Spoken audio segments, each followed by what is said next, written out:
What's up guys, it's Rogue2 here and welcome back to yet another amazing video on the channel.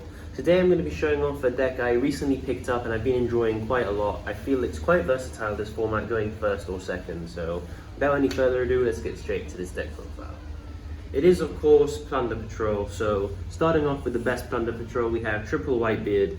No reason to play him anything less than 3. During your opponent's turn, tags out into anything from the extra deck, depending on what attribute they have, and then when he goes to grave, he specials one out the deck. So just an amazing card in general, so play 3. Now for the second best Plunder here, I also play 3 of him because you really need names in this deck, hence why I play 3 of every Plunder that is available and out right now.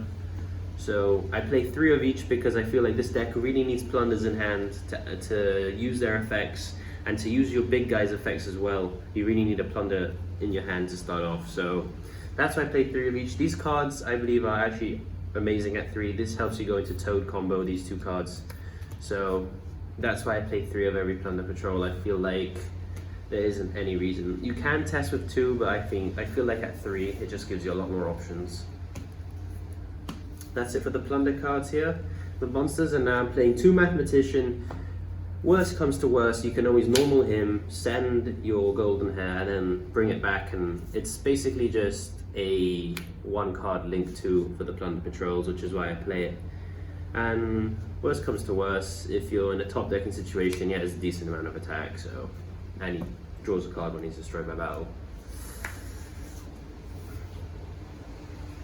Moving on to the hand traps here, Triple Ash, of course you're going to play Triple Ash, and 2 Ghost Ogre. We all know what Ash does, but Ghost Ogre I believe is actually becoming good this meta. It's hitting cards like Utopic Zexal, and just the ability to hit monsters or spells or traps that are already on the field is also really good. So really good against the Altergeist when they like personal spoofing after it's been up, and then you just hit it like this and they just put 1 back for nothing. So that's why I feel like it's quite good. And that's it for the monsters. Now moving on to the spells, we got triple of the Plunder Patrol field spell. This card is an amazing card. Lets you add any Plunder Patrol card, and when it's engraved, you can reset it by returning 1 of your equipped Plunders back to your hand to reuse later, and then reset this in the field. The attack boost is also really handy when it comes to wanting to kill your opponent, so don't forget about that one, guys. Just a really good card. No reason to play anything less than 3. And obviously we want a terraforming just to search out that field spell, make the deck as consistent as possible. Now for the other Plunder spells here, I see people playing 2 of each. I feel like just 1 of each is fine. This can always equip this or anything that you need from the deck, which is why I feel just playing 1 is fine.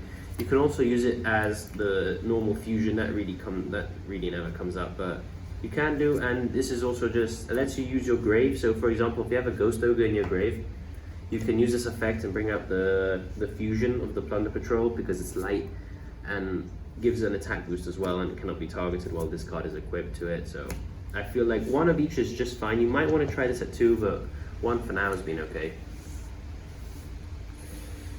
Now moving on to the staple spells here, we got triple Call By. All your big monster effects can be ashed, so Call by the Grave is I think essential here in why you want to play it, so triple Call By. We also have triple Pot of Desires. I feel like this deck sometimes does struggle to maintain card advantage in your hand, so triple Pot of Desires just gives you that quick and easy +1 that you need. And usually when you use a Pot of Desires, you usually banish at least another Pot of Desires, so you're really only banishing 9 potentially good cards. So,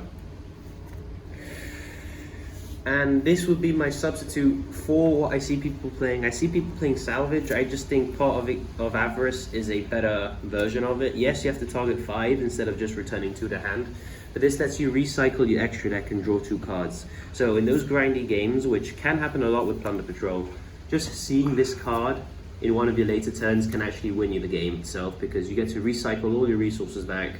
You can put, for example, 1 Whitebeard, 1 Redbeard, and then 1 of each of the extra deck back and draw 2 cards. So that's why I feel like Pot of Avarice is really good in this deck.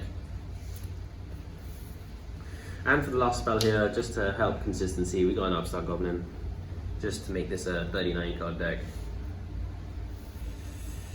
Moving on for the traps here, we do play triple infinite impermanence. I feel like every deck runs this card for good reason. It's just basically a hand trap that cannot be ashed, because that cannot be called by the grave, unlike ash, which is why it's amazing. Also, just it's kind of hard to play around it if your opponent's going first. You don't really know if your opponent has this, they just drop it from your hand and then they can just negate anything. So I feel like this card is amazing, and obviously if you see it going first, you can always set it and just switch off columns if your opponent activates it in this card's column. So that's why I also feel this card is a really good card and a staple of in this format. Moving on to other traps here, I only play 2 Plunder Patrol Booty here because it is a really, really good card, but seeing 2 I don't think is that great, so I'd rather just play 2 instead of 3. In my opinion, you only play 3 of the cards you really want to see, and you're risking drawing into doubles. Plus, this card is always searchable. You can always search it via the field spell or the Xyz. So yeah, that's why I only play 2. And then for the last trap, I'm playing my little spicy tech of this format, just a Solemn Warning, just to negate the first normal summon they do if it's important, and that usually sets you off in the right tracks. That's it for the main deck, guys. It's 40 cards, and now we're going to be moving on to the extra deck here. So we got 1 Broadsword Dragon just to help with OTKs, and we got triple of Blackbeard. I feel like he should realistically be the only Plunder Patrol you play at 3, just because he can tutor himself into any of the other ones, so that's why I play 3 of him. We got a Nightmare Phoenix just in case we need to pop back row. We do have back row removal in the side deck, but it's just good to have an extra deck way to get rid of a card that we need to. We got 2 of the Fusion here. He is arguably the best Plunder Patrol ship there is. Just the ability to negate a monster effect and special from your equip zone is, I feel, really, really good. And the ability to add any card as well if it's equipped. We got 2 of the Synchro. This is your main heavy hitter against back row decks, just banishing cards from the back row. Really good against Eldritch and other back row decks, just banishing them and then adding your monster. So I play 2 of him. If you get Ash, you can always make him because the Ash will be in their grave, so that's also quite good. I play an extra Synchro here. I do play a Side Frame Lord Omega because I do play some Gammas in the side deck, and also this can recycle your banished Plunder Patrol Fusion spell.